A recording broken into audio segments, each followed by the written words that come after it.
بسم الله الرحمن الرحيم الحمد لله رب العالمين الصلاة والسلام على أشرف الأنبياء والمرسلين نبينا محمد وعلى آله وصحبه أجمعين إن شاء الله درس سفينة النجاة درساتين بالله سبحانه وتعالى فقاد زاريم كاكم نبات نكتلالن እንግዲህ ዛሬ የምናየው አላህ ካለ የመጨረሻ ክፍል 29 ነው የሚሆነው ተከታታይ ክፍል 28ቶችን በአላህ Subhanahu Wa Ta'ala ፍቃድ እስካሁን ድረስ ስናይ ቆይተናል የመጨረሻ ክፍል ነው ዛሬ የምናየው የያዘው ርዕስ እንግዲህ ስለ ረመዳን የጀመርነው ርዕስ አለ እሱን ኢንሻአላህ አልጨረስንም ዛሬ የመጨረሻ ክፍል አይተን በዚሁ እንጨርሳለን ማለት ነው طيب فصل لين إلى فيما يصل إلى الجوف ولا يفطر على فيما يصل يميدرس ነገር አለ إلى الجوف ወደ ጀውፋችን ወደ ሆዳችን ወደ ጉሮሮ ደርሶ ወደ ሆዳችን የሚደርስ አለና ግን ولا يفطر የማያስፈጥር ማለት ነው ወደ ሆዳችን ደርሷል ይደርሳል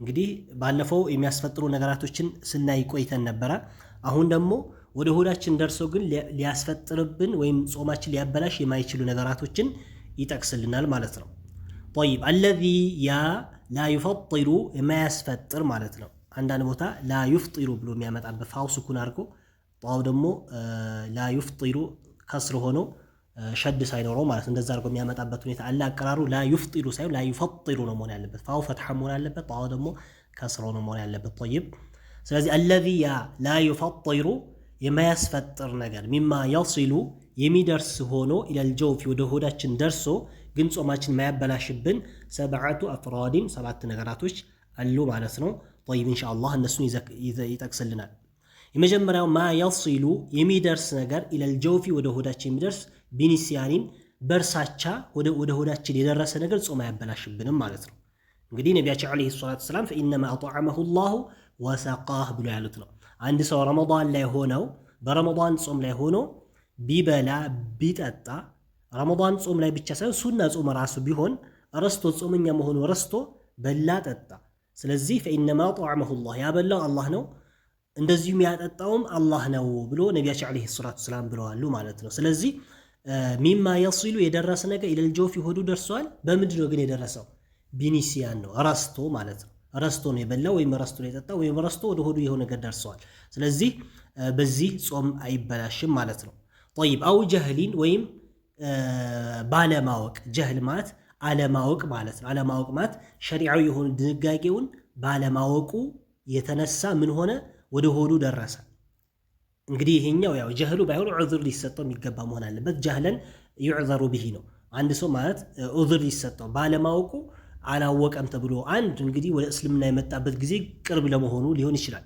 አንድ ሰው አላወቀም ሊባል ዘንዳ እስልምና የተቀበለበት ጊዜ ቅርብ ከሆነ ጀህል ነው አላወቀም እንደሚያስፈጥር ወይም ወደ ሆዱ ደርሶ ይህ ነገር ወደ ሆዱ ስለደረሰ ጾም እንደሚያበላሽበት አያውቅም ስለዚህ ያኔ ቢደርስ ያኔ የሆነ ነገር ቢከሰት ምን አይሆንም ጾም አይበላሽበት ስለማያውቅ ማለት ነው ሁለተኛ ደግሞ ከዑለሞች የራቀ የሆነ ማለት ነው ከዑለሞች የራቀ የሆነ ይሄን አህካም መማር የማይችልበት ሁኔታዎች ላይ ከሆነ ማለት ነው እንጂ ምናልባት ግን መማር የቻለ ማወቅ የቻለ በጣም ነገራቶች በተመቻቹበት በተለይ በአሁን ሰዓት ነገራቶች በተመቻቹበት በሆነበት ሁኔታ ጾም የሚያስፈጥሩ ነገራቶች አለማወቅ ትንሽ እንግዲህ ብዙ ዑለሞች ጀህሉ ዑዝር ከማይሰጠው ውስጥ ያደርጉታል ማለት ነው طيب ስለዚህ እንደማንም ባለማወቅ ወደ ሆዱ የሆነ ነገር ቢደርስ ምን ሆነ ጾሙ ተበላሸ አይባልም ማለት ነው ጾሙ አይበላሽም ማለት ነው طيب ሌላኛው አው ወይም ኢክራሂን ወይም ተገዶ ማለት ነው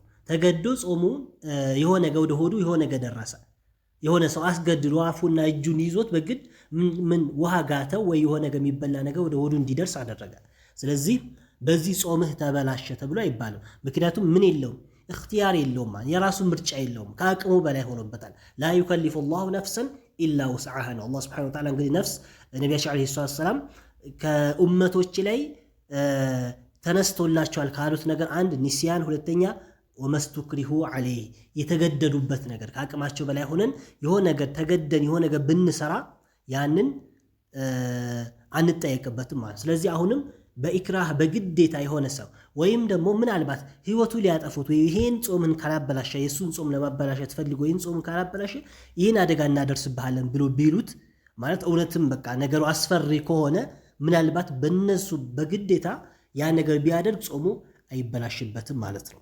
طيب ወቢጀረያኒ በመፍሰስ አለ ሪቅ ብሎ ማለት ምራቅ ማለት ነው። ምራቅ ከፈሰሰ ወዴት ወደ ሆዱ ከደረሰ ማለት ነው። ባይሆን ግን ምራቁ ብቻው ሳይሆን ቢማ በይነ አስናኒሂ ቢማ በይነ በመካከል ያለው አስናኒሂ በጥርሶቹ መካከል ያለው ቅሪት የሆኑ ምግቦችን ይዞ ወደ ሆዱ ከደረሰ ምን ይሆናል? ጾም ይበላሽበታል ማለት ነው። ያው ምን ሆኖ ነው? ወቀድ ዐጀዘ በእርግጥ ያቃተው ሆኖ ዐመጅሂ ማለት ከመትፋቱ አቅቶት ማለት ሊዑዝሪሂ መትፋት ስላልቻለ ማለት ነው። እንግዲህ መትፋት ዑዝሩ በተለያየ ሁኔታ ላይችል ይችላል። ምናልባት እንግዲህ ሁኔታዎቹ እዚህ ላይ አልተጠቀሱም። ግን አላ ኩል አሕዋል መትፋት እየቻለ ከሆነ ለምሳሌ ምላሱ ላይ በልቶ ጠጥተዋል። ሰሑርም ይሁን የሆነ የበላው ነገር ጥርሱ ላይ አለ። ያ ነገር ከምራቁ ጋር ተቀላቅሎ ወደ ሆዱ ከደረሰ ጾም አያበላሽበትም። ግን ማይበላሽበት መቼ ነው? ወቀድ ዐጀዘ ያቃተው ከሆነ ዐመጅሂ መትፋቱ ሊዑዝሪሂ ዑዝር ኖሮት ማለት ነው። መትፋት አቅቶት ማለት ነው። እንግዲህ ከተለያየ ሁኔታ ለመትፋት አለመመቸት ሊሆን ይችላል። በተለያየ ሁኔታ መትፋት ያችን ቆሻሻ አፍ ውስጥ ያለው ነገር ለመትፋት ሳይችል ቀርቶ ወደ ሆዱ ቢደርስ ጾም አይበላሽበትም ማለት ነው። ግን መትፋት እየቻለ ማውጣት እየቻለ በተለያየ ሁኔታ ለምሳሌ እንግዲህ ቦታ ለመትፋት ማይመች ቦታ እንኳን ቢሆን በሶፍት በተለያየ በመሐራው በተለያየ መጥረጊያ ነገራቶችን ያንን ቆሻሻን ከአፍ ውስጥ ያለውን ነገር አውጥቶ ማቆየት ይችላል እና እንደማንም መትፋት እየቻለ ወደ ሆዱ ከሄደ ጾም ይበላሽበታል። እንደዚሁም መትፋት ሳይችል ግን ምናልባት ወደ ሆዱ ከደረሰ ግን ጾሙ አይበላሽበትም ማለት ነው። ይሄ ራሱ እያልን ያለነው ምን ነው? ምራቁን ብቻ አይደለም ያልን ያለነው ቢማ በይነ አስናኒህ ነው ያለው። ጥርሶቹ መካከል ያሉ ነገራቶች ይዞ ወደ ሆዱ ከደረሰ ነው እንጂ ሪቅ ራሱ ግን ምራቁ ራሱ ግን አይበላሽም ማለት ነው። ምራቅ ራሱ ምን አያደርግም? ወደ ሆድ ስለደረሰ ምን አይሆንም? ጾም አያበላሽም። ምራቅ እንግዲህ ምንም ሸክም የለውም። ባይሆን ግን አንዳንድ ዑለሞች እንግዲህ ኑኻማ ይባላል። ኑኻማ ብሎ ማለት ደግሞ አክታም እንለዋለን። እንግዲህ አክታ የሚባለው መምጫው ከየት ነው? ምናልባት ከላይ ከጭንቅላታችን ከኸይሹም ከኮሽኮሾ ከምንለው ከአፍንጫ ከውስጠኛው ክፍል ወይም ከጭንቅላት አካባቢ አድርጎ ሊመጣ ይችላል፣ ወይም ከደረት አድርጎም ሊመጣ ይችላል። ምን ኑኻማ የምንለው ማለት ነው። ስለዚህ ይሄኛው አመጣጡ በዛው በመጣበት ወደ አፋችን ሳይደርስ እዛው ጉሮሯችን ወደ ውስጥ ከገባ ይሄ ሸክም የለውም፣ ጾም አያበላሽም ማለት ኑኻማ አክታ መጥቶብናል። አክታው ግን ወደዚህ ወደ አፋችን አልመጣም። እዛው ጉሮሯችን ጋር ተገናኝቶ ወይም እዛው ከደረታችን እንደወጣ በዛው ወደታች ቢወርድ ጾማችን ምንም ያበላሽ ጥርጥርም የለውም ማለት ነው፣ አያበላሽም። طيب ግን እንደ ዑለሞች ምን ይላሉ? ምናልባት ይሄ ምራቅ የምንለው ምራቅ ራሱ ወይም አክታው ወደ አፉ መጥቶ ተጠራቅሞ አፉ ላይ ከደረሰና ወደ አፉ ከመጣ ከተጠራቀመ በኋላ መትፋት እንጂ መዋጥ የለበትም ይላሉ። ይሄ ራሱ ለጥንቃቄ ነው እንጂ ምን ሐይሱ ደሊል ከደሊል በኩል ወይም ከማስረጃ ነስ አንድ ሰው ምራቁን አጠራቅሞ ቢውጥ ጾም ያበላሽበታል የሚል የለም ማለት ነው። ያም ብቻ ሳይሆን አክታው ራሱ ተጠራቅሞ ይሁን ወይም ወደ አፉ ከደረሰ በኋላ መልሶ ቢውጣው ጾም ይበላሽበታል የሚል ማስረጃ የለም ማለት ነው። ስለዚህ አንድ ሰው ምናልባት ተሳስቶም ይሁን ረስቶም ይሁን ወይም ተሳስቶም ይሁን ምናልባት ተሳስቶ እንኳን ባይሆን እያወቀ ራሱ አክታው ወደ አፉ የመጣውን አክታ ቢውጠው ጾምህን ተበላሽቶብሃል ብለን ቀዷ አውጣ ማለት አንችልም ማለት ነው። ግን ዑለሞች የሚሉት ለምንድን ነው? ለጥንቃቄ ያክል ምናልባት ወደ አፉ ከመጣ በኋላ ከተጠራቀመ በኋላ ወይም አክታ ራሱ በራሱ እንደ ምራቅ አይደለም፣ ትንሽ ከምራቅ ይበልጣል፣ ሁኔታው ይለያል። ስለዚህ ወደ አፉ ራሱ ከመጣ በኋላ ቢውጥ ከመዋጥ ለጥንቃቄ ያክል ምክንያቱም ትንሽ ጠጠር ማለት ነገርም ስላለው ለጥንቃቄ ያክል ምን ማድረግ ይሻላል ይላሉ? ወደ ውጭ መትፋት ነው እንጂ መዋጥ የለበትም ማለት ነው። طيب ስለዚህ ምናልባት ግን ቢውጠው ግን ጾምህን ተበላሸ ብለን ቀጥዑ ወይም ቁርጥ አናረግም። ምክንያቱም ይህን ያበላሻል የሚል ማስረጃ ስለሌለ ጾሙን ትክክል ሆኖ ይቀጥላል ማለት ነው። ለጥንቃቄ ግን ይሄን ነው ማድረግ ያለብን። طيب ስለዚህ እንደማንም እዚህ ላይ ያለውን ነገረን አቅቶት መትፋት አቅቶት በምላሱ ላይ ቅሪት ምግቦችን ጥርሶቹ ላይ የነበሩትን ወደ ውስጥ ከገቡ መትፋት አቅቶት ከሆነ ጾሙ አይበላሽበትም፣ አቅቶት ከሆነ ማለት ነው። ግን እያወቀ መትፋት እየቻለ ከሆነ ግን ጾሙ ይበላሽበታል ማለት ነው። طيب ሌላኛው ወማ ወصለ የደረሰ ነገር አለ ኢለል ጀውፊ ወደ ሆዳችን የደረሰ የደረሰ ነገር ጾም አያበላሽም። ምን ሆኖ ወካነ ሆኖ ጉባራ ጠሪቅን የመንገድ አቧራ ሊሆን ይችላል። ጉባራ ጠሪቅ ማለት የመንገድ አቧራ ሊሆን ይችላል። ሌላኛው ወማ ወሰለ። ስለዚህ አንድ ሰው እየሄደ እያለ መንገድ ላይ በተለያየ ሁኔታ አቧራ በኃይለኛው በንፋስ ሊሆን ይችላል፣ ወይም ከተለያዩ ከመኪና ጋር የተነሱ አቧራዎች ሊሆኑ ይችላሉ። አፉ ላይ ቢገባበት ምን አይሆንም፣ ጾምህን ተበላሸ ብለን አንለውም ማለት ነው። ጾሙ አይበላሽበትም። ጠይብ ሌላኛው ከማያበላሽ ወማ ወሰለ የደረሰ ኢለይህ አሁንም ወደ ጀውፉ ወይም ወደ ጉሮሮ ወደ ሆዱ የደረሰ ገርበለተ ደቂቅን። ገርበለተ ማለት ደግሞ ንፋሽ ይሉታል ወይም ቡልልታ ማለት ነው። ደቂቅ ማለት የዱቄት ቡልልታ ወይም ንፋሹ እሱ ምን ከሆነ ወደ ሆዱ ቢደርስ አሁንም ጾም አያበላሽበትም ማለት ነው። ለምሳሌ አንዳንድ እህቶች ወይም ወፍጮ ቤት በሄዱበት ሊሆን ይችላል፣ ወይም ወፍጮ ቤት ሰራተኛ ከሆነ ራሱ ምናልባት እዛ በሚሰራበት ሰዓት የተለያየ በተለይ ምን ይኖራል የሚቦል ነገር ይኖራል ማለት ነው። ስለዚህ ያን ወደ ሆዱ ስለደረሰ ጾም ተበላሸብህ አንለውም ማለት ነው። ጠይብ ስለዚህ ወካነ ገርበለተ ደቂቅ የደቂቅ ብሎ ማለት ዱቄት ማለት ነው። ገርበለተ ማለት ቡልልታ ወይም ንፋሽ ማለት ነው። ጠይብ አው ወይም ዙባበን ዝንብ ነገር ወደ ሆዱ ቢደርስ ማለት ጣኢረን በራሪ የሆነ ዝንብ ነገር ጥቃቅን ነገራቶች እኛ መያዝ ማንችላቸው ወይ መመለስ ማንችላቸው ነገራቶች ወደ ሆድ ቢደርስ ምን አይሆንም፣ ጾም አያበላሽም። አው ነህወሁ በዝንብ ብቻም ሳይሆን እሱ የመሳሰሉ ጥቃቅን ነገራቶች ነፍሳቶች ምናልባት እኛ ሳናቅ ወደ ሆዳችን ቢደርሱብን ምን አይሆንም፣ ጾማችን አይበላሽም ማለት ነው። ጠይብ ስለዚህ እንደማንም እነዚህ አሁን የጠቀስናቸው ነገራቶች ጾም ማያበላሹ ነገራቶች ብሎ የጠቀሰልን እነዚህ ይመስላሉ ማለት ነው። ስለዚህ በደርሱ ወይም የኪታቡ መጨረሻ በዚሁ ሆነ። ወላሁ አላህ ሱብሓነሁ ወተዓላ አዕለም ይበልጥ አዋቂው አላህ ነው። ቢሰዋብ ትክክለኛውን አዋቂ እንግዲህ እኔ አላህ ሱብሓነሁ ወተዓላ ባገራልኝ ያክል እያለ ነው ኪታቡ አዘጋጅ ሙአሊፉ። አላህ ሱብሓነሁ ወተዓላ ስራቸው መልካም ስራቸው አላህ ይቀበላቸው፣ አላህ በረሕመቱ ይቀበላቸው እና ይበልጥ ከሁሉ ነገር አዋቂው ማን ነው? አላህ ነው። እኔ በቻልኩት ይህን አቅርብ ያለሁ ማለት ነው እያለ ነው። ያው በራሱ ባይሆንም ከቁርአንና ከሐዲስ እየወሰደ ማለት ነው። ነስአሉላህ አላህ ሱብሓነሁ ወተዓላ እንጠይቀዋለን። አልከሪም ቸር የሆነው አላህ የተከበረ ቸር የሆነው ጌታችን አላህ ቢጃሂ ነቢይሂል ወሲሚ ቢጃሂ እያለ ነው። ጃህ ብሎ ማለት ያው ከበጃ ወይም ክብር ማለት ነው። በነቢያችን ዓለይሂ ሰላም ክብር እንጠይቀዋለን እያለ ነው። አልወሲም ማለት ደግሞ ጀሚል መልካም በሆኑ ነቢያችን በሳቸው ክብር እንጠይቀዋለን እያለ ነው። ምንድነው የምንጠይቀው? አን ዩኽሪጀኒ እንዲያወጣኝ ሚነ ዱንያ ከዱንያ እንዲያወጣኝ ሙስሊም አድርጎ ከዱንያ እንዲያወጣኝ ኺታሚ መጨረሻ አላህ እንዲያሰምርልኝ አላህን ጠይቀዋለሁ እያለ ነው። ባይሆን ግን አጠያየቁ እዚህ ላይ ምን እያለ ተወሱል እያደረገ ነው። ቢጃሂ ነቢ በነቢያችን ዓለይሂ ሰላቱ ወሰላም ጃህ እያለ ነው፣ በሳቸው ክብር እያለ ነው።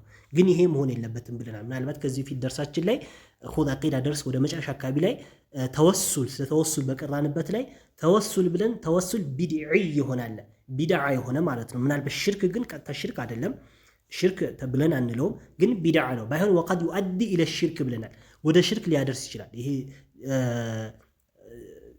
ተወሱል የምናደርግበት ሁኔታ ለምሳሌ በነቢያችን ዓለይሂ ሰላም ክብር ወይም በሌላም ነገር በተለያዩ ነገራቶች የምናደርጋቸው ተወሱሎች ወዴት ሊያደርሱ ይችላል? ወደ ሽርክ ያደርሳሉ ማለት ነው። ስለዚህ የሽርክ መንገድ ሊሆን ይችላል እንጂ ቀጥታ ራሱ ግን ሽርክ አይደለም።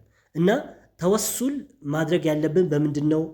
እንግዲህ በአላህ ሱብሓነሁ ወተዓላ በስሞቹ በባህሪያቶቹ በአላህ ራሱን የለመንን እንደዚህም በሰራናቸው መልካም ስራዎች ተወሱል ማድረግ እንደሚቻል ከቁርአን ከሐዲስ መጥቶልናል። ከነቢያችን ዓለይሂ ሰላም ጃህ በሳቸው ክብር ብለን አላህ ለመጠየቅ ግን አልመጣም ማለት ነው።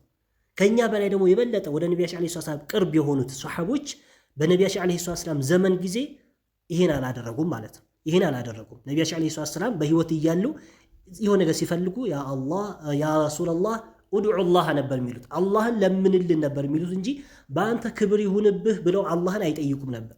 በነቢዩ መሐመድ ክብር ብሎ አላህን አይጠይቁ ነበር ሷሐቦች ማለት ነው። ባይሆን ግን አላህን ለምንልን ይሉ ነበር። ነቢያችን ዓለይሂ ሰላም ካለፉም በኋላ እነ አቡበክር እነ ዑመር ሌሎችም ሷሐቦች በነቢያችን ዓለይሂ ሰላም ክብር ብሎ አይሉም ነበር። ወደ ቀብራቸውም ሄዶም በሳቸው ክብር አይሉም ነበር። የሚለምኑት ቀጥታ አላህን ነበር። ወይም ወደ ነቢያችን ዓለይሂ ሰላም ቤተሰብ የሆኑት ጠጋ ያሉ ሰዎች ምን እንዲያደርጉ አላህ እንዲለምኑ እናንተ የነቢያችን ዓለይሂ ሰላም ቅርብ ወዳጅ የቅርብ ቤተሰብ ስለሆናችሁ አላህ ሱብሓነሁ ወተዓላ ዱዓችሁ ሊሰማችሁ ይችላልና እስቲ አላህ ዱዓ አድርጉ ይባባሉ ነበር እንጂ ቀጥታ በነብዩ ጃህ በነብዩ ክብር ብሎ ግን ዱዓ አያደርጉ ነበር ሱሐቦች ማለት ነው። ስለዚህ እኛ መቼም እነሱ ያልደረሱበት ደረጃ እንደርሳለን ብሎ ማለት አይቻልም፣ በፍጹም አንደርስም እና አላ ኩል አህዋል ስለዚህ ከደሊልም ከሱሐቦች ስራም ከተለያየ ሁኔታ ታይቶ በነቢያችን አለይሂ ሰላም በሳቸው ጃህ ብሎ መባል ምን የለውም ማስረጃ የለውም። ከሆነም ቢድዓ ነው የሚሆነው ማለት ነው። ስለዚህ ኪታቡ ላይ እንግዲህ ምናልባት ያው የዚህ ኪታብ አዘጋጅ ለምን አመጡት? አንዳንዴ እንደዚህ ጥያቄዎች ይነሳሉ። እንደዚህ ይህን ሁሉ እውቀት እያላቸው ለምን ኪታቡ ላይ ይሄን ለምን አመጡ? እነሱ ለምን አሉ የሚሉ ሰዎች አሉ። እንግዲህ አንድ ሰው የሆነ እውቀት አለው ማለት ወይም በሸሪዓ የሆነ ደረጃ ከፍ ያለ ደረጃ እውቀት አለው ብሎ ማለት ሁሉ ነገር ጨርሶ አወቀ ወይም ጨርሶ ጥርት አለ ሁለስ ሆነ ማለት አይደለም። ምናልባት ከተለያየ ነገር ከራሱ ከወሰዳቸው ከመሻይኾቹ ከሸሆቹ ሊሆን ይችላል፣ ከቀራባቸው ሰዎች ከተለያየ ከወሰዳቸው ነገራቶች ሰዎች ምን ተጽዕኖ ስር የሚወድቅበት ሁኔታ አለ። ወይም ከضعيف ሐዲስ ብዙዎቹ እንግዲህ ሐዲስ ዛሬ እኛ ሐዲስ በምናገኝበት ደረጃ ዑለሞች ከኛ በፊት የነበሩ ታላላቅ ዑለሞች እኛ በምናገኝበት ደረጃ ሐዲስ እነሱ ጋር ማይደርስበት ሁኔታ አለ። እነ ኢማሙ ሻፊዒ እና ሌሎቹ ኢማሞች ማለት ነው። ምክንያቱም አንድ ሐዲስ ለማግኘት እነሱ በጣም ትልቅ ጥረት አድርጎ ብዙ ነገር ለፍቶ ነበር ሐዲሱን የሚደርሱበት ማለት ነው። እና ብዙ ጊዜ ከضعيف ከሆኑ ሐዲሶች በመነሳት ምን ያደርጋሉ? ብዙ አህካሞችን ይገነባሉ፣ ብዙ አህካሞችን ፍርዶችን ይናገራሉ። ግን እነሱም ደግሞ ተናግረዋል። የትኛውም ኢማም ይሁን የትኛውም ኢማሙ ማሊክ ይሁን አቡ ሐኒፋ ይሁን ኢማሙ አህመድ ይሁን ሻፊዒ ይሁን የኛ ንግግር ከቁርአን ከሐዲስ ተጋጭቶ ከመጣ ምን አድርጉት ብለዋል? ኢጥራሁሁ ሚን ወራኢል ሐጂብ ብለዋል። ከአጥር ጀርባ አርጋችሁ ወደዛ ወርውሩት ብለዋል። ምን የኛ ንግግር የኛ መዝሃብ ላይ ከቁርአን ከሐዲስ ተጋጭቶ ከመጣ የኛ ንግግር ወደዛ አርጋችሁ ጣሉትና ቁርአንና ሐዲስ ተቀበሉ ብለዋል ማለት ነው። እነዚህ ራሱ የመዝሃብ ባለቤቶች ማለት ነው። ስለዚህ መዝሃብ ላይ ተጠቀሰ ወይም በመዝሃብ ኪታቦች ላይ ስለተጠቀሰ አንድ ነገር ምን ነው ማለት አይደለም፣ ትክክል ነው ወይም ደሊል ትክክለኛ ነው ማስረጃ ነው ማለት አይደለም ማለት ነው። ባይሆን ማስረጃ ከምን ይፈለግለታል? ከቁርአን ከሐዲስ ይፈለግለታል ማለት ነው። ስለዚህ ሁላችን ብንይዝ የሚገባ ነገር ምንድነው? የትኛውም ንግግር መለኪያው ምንድነው? ቁርአን ሐዲስ፣ የሰለፎች ንግግር፣ የሰለፎች አቋም፣ ነቢያችን አለይሂ ሰላም ተከተሏቸው ያሉ ኹለፋኡ ራሺዲን የነቢያችን አለይሂ ሰላም መልካም የሆኑ ምትኮች እነሱ ይሄን በምን አይነት ሁኔታ አይተውት ነበር? ማስረጃ ከቁርአን ከሐዲስ እንዴት ነው የሚሉት ነገራቶች ማጤንና ማየት ነው እንጂ ዑለሞች ስላሉት ወይም መዝሃብ ባለቤቶች ስለተናገሩት አንድ ነገር ትክክል ነው እኔ ይችን ብቻ ይዛለሁ ብሎ ሞጭጭ ማለትና የተለያየ ተዓሱብ ወይም ወገንተኛ መሆን አያስፈልግም። ከቁርአን ከሐዲስ ጋር ነው መሄድ የሚያስፈልገው ማለት ነው። طيب ስለዚህ على كل احوال ይህ ኪታብ የጻፉ እዚህ ላይ ተወሱል በማድረጋቸው ምን አድርገዋሉ? ተሳስተዋሉ፣ ስህተት ነው ማለት ነው። ይሄ ሊስተካከል ይገባል እና ዱዓቸው ጥሩ ነው። አይኹሪጀን እንዲያወጣኝ አላህ እለምነዋለሁ እያሉ ነው። ከየት ሚነ ዱንያ ከዱንያ ሙስሊም አድርጎ አላህ እንዲያወጣኝ። የፈለገ መልካም ስራዎች ብንሰራ በአላህ ላይ እኛ ምን ላ ተሙኑ ዐለየ ኢስላመኩም ብሎ አላህ ሱብሓነሁ ወተዓላ እስልምና እኛ መመጻደቅ አላህ ሱብሓነሁ ወተዓላ እስልምናችን ሰጥቶናል። አልሐምዱሊላሂ ረቢል ዓለሚን። በዚህ በእስልምናችን ሙስሊም አድርጎ አኺራችን መጨረሻችን አላህ አሳምሮልን እንድንወጣ ምን ማድረግ ይኖርበት? ዱዓ ማድረግ ይኖርብናል እንጂ መፎከር ወይም የተለያየ ነገር አላህ ሱብሓነሁ ወተዓላ እስልምና ስለሰጠን ልንደሰት አልሐምዱሊላህ ልንል ይገባል። በዚህ እስልምናችን ደግሞ መጨረሻችን እንዲያሳምርልን ዱዓ ማድረግ ያስፈልጋል ማለት ነው። طيب ሌላኛው ወዋሊደየ ወላጆቼም እናት አባቶቼም ሙስሊም አድርጎ እንዲያወጣቸው ወአሂባኢ ወዳጆቼ አለ ወመን ሰዎች ኢለየ ወደኔ ኢንተማ የተጠጉ የሆኑ በዘር ሐረግም ይሁን ኢንተማ ማለት ነው ኢንተሰበ ማለት ነው የተጠጉ የሆኑ ወደኔ የተጠጉ የሆኑ በዘርም በተለያየ ሁኔታ ወደኔ የተጠጉ የሆኑ ሰዎች በአጠቃላይ ሙስሊሞች መጨረሻችን አሳምሮልን ሙስሊም ሆነን እንድንሞት አላህን እለምነዋለሁ እያሉ ነው። ወአን የግፊረ ሊ አላህ እንደዚሁም እንዲምረኝ ወአን የግፊረ ሊ እንዲምረኝ ወለሁም ለነሱ ለማን ለወላጆቼ ለአሂባዎቼ ወመን ኢንተማ ኢለየ ብሏቸው ለነዚህ ሁሉም እንዲምራቸው ይቅር እንዲል ምን ሙቅሒማቲን ወለመማ አለ ሙቅሒማት ወይም ሙቅሐማት ብሎ ፈትሐ መሆን ይሻላል። ሙቅሐማት ወይም ሙቅሒማት ምንለው ምንድነው? ከባኢረ አዝኑማ ትላልቅ ወንጀሎችን አላህ እንዲምራኝ ማለት ነው። ትላልቅ ምናልባት እንግዲህ ብሎ አላህ ሱብሓነሁ ወተዓላ ትላልቅ ወንጀሎች ላይ ገብቼ ከሆነ ትላልቅ ወንጀሎችን አላህ እንዲምረኝ ወለመመን እንደዚሁም ሰጋኢሮች ማለት ነው። እንግዲህ ቅድም ላደረጉት ስህተትም በዚሁ መልሶ ዱዓ እያደረጉ ነው ማለት ነው። አላህ ሊምራቸው ይችላል ምናልባት ቅድም ተወሱል በማድረጋቸው ማለት ነው። ስለዚህ አንድ ዑለሞችን እኛ ወይ መዝለፍ እነሱ መሳደብ የተለያየ ነገር ማድረግ ይሄ ጥንቃቄ የሚያስፈልግ ነገር ነው ማለት ነው። ምክንያቱም አንዳንድ ትንሽ እውቀት ይዘን በጣም ትላልቅ የሆኑ ዑለማዎችን በጥቃቅን የሆኑ ስህተቶችን የነዛን ስህተቶችን ወይም የነሱን ስህተቶችን በቁርአን በሐዲስን ምን ማድረግ መመለስ ማስተካከል ያስፈልጋል። ግን የዑለሞችን ክብር ግን መጠበቅ ግዴታና ወሳኝ ነገር ነው። አላህ Subhanahu Wa Ta'ala እንዲምራቸውም ዱዓ ያደረጉም ስለሆነ ማለት ነው። ስለዚህ ለኔና ለወላጆቼ ለአሂባዎቼ እንደዚህ ወደ ሌላ ተጠጉ ሰዎች አላህ እንዲምራቸው እጠይቃለሁ። ምን ሙቅሂማት ማለት ከባባድ የሆኑ ወንጀሎችና ወለመመን ማለት ሰጋኢር ማለት ትናንሽ የሆኑ ወንጀሎች በአጠቃላይ አላህ እንዲምረኝ አላህን እጠይቀዋለሁ ያሉ ነው።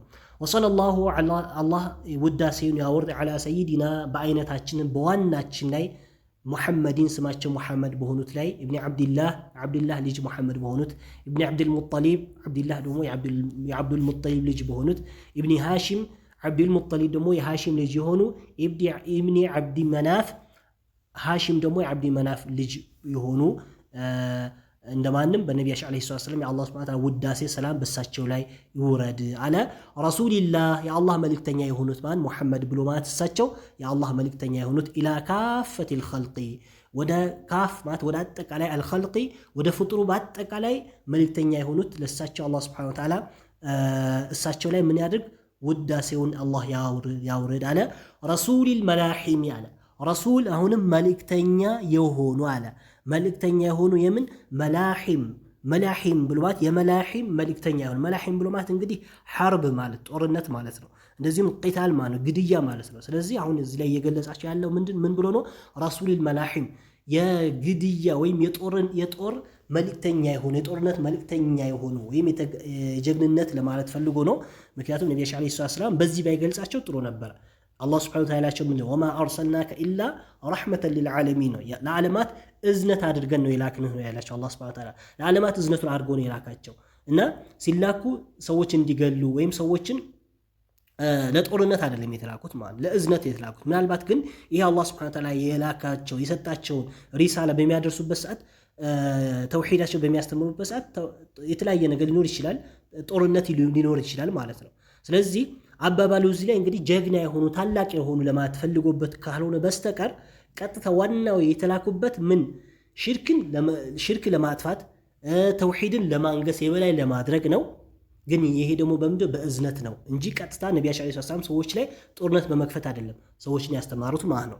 طيب ስለዚህ على كل حال ይሄ አገላለጹ ረሱል መልእክተኛ አልመላሂም የጦርነት ወይም የሐርብ መልእክተኛ የጦር መልእክተኛ ብሎ ማለቱ እንግዲህ ከኩፋሮች ላይ ጋር በሚደረግ ጦርነት ምን ይሆኑ ጀግና ማለት ነው። ነብያችን አለይሂ ሰላም ከኩፋሮች ጋር ሸርጡ ያሟላ ትክክለኛ ጦርነት በሚያደርጉበት ሰዓት ምንድናቸው? ጀግና ናቸው። ከማንም ወደ ኋላ የሚሉ የሚያፈገፍጉ አይደሉም ማለት ነው። ስለዚህ የእሳቸውን ጀግንነት ለመግለጽ ፈልጎበት ሊሆን ይችላል የተጠቀመው ማለት ነው።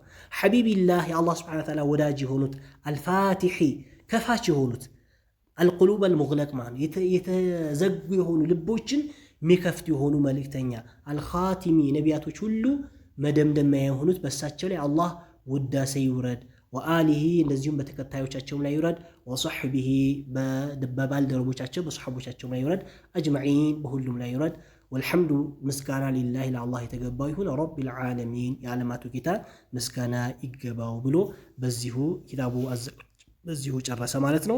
አላህ Subhanahu Wa Ta'ala ይቀበለው ማለት ነው። ለዱዓውንም አሚን ብለናል። አላህ ዱዓውን በአጠቃላይ ይቀበለው አላህ Subhanahu Wa Ta'ala እኛም ይማረን አላህ እኛንም ይቅር ይበለን ማለት ነው። طيب ስለዚህ على كل احوال ኪታቡ በዚሁ አበቃ። ሰፊነቱ ነጃ በዚህ የመጨረሻ ክፍላችን ይሄ ነው የሚሆነው። ወደፊት የሚቀጥለው ማን ነው? ሰፊነቱ አነጃ አለ። ሰፊነቱ አሶላ ማለት ሰፊነቱ ነጃ አበቃ። ሰፊነቱ ሶላ አለ። ስለ ሶላት ደግሞ በደንብ አድርጎ እያንዳንዱን በደንብ አድርጎ የሚያብራራልን ስለ ሶላት ወደፊት ሰፊነቱ ነጃ ሰፊነቱ ሶላ ይመጣልናል ኢንሻአላህ። እንግዲህ በቀጣይ ደርሳችን ወይም በቀጣይ ዙር እንግዲህ በመድረሳችን ላይ ኢብኑ ቃሲም መድረሳ ላይ ከሚቀሩ ቂራቶች የመጀመሪያ ዙር ላይ ያለውና ሶስተኛ ኪታብ ማን ነው?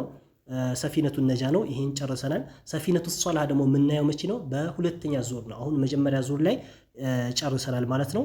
ወደፊት ሲራ ነው የምንቀጥለው። ከዛ በሁለተኛ ዙር ደግሞ ሰፊነቱ ሶላህን ከፊቅህ ኪታቦች ሰፊነቱ ሶላህን የምንቀራ ይሆናል ማለት ነው። አላህ ሱብሓነሁ ወተዓላ ሰምተን የምንጠቀም እንደዚሁም በተግባር የምናውል አላህ ያድርገን። ወላሁ ሱብሓነሁ ወተዓላ አዕለም። ወሰለላሁ ዐላ ነቢይና ሙሐመድ ወዐላ አሊሂ ወሰሕቢሂ ወሰለም።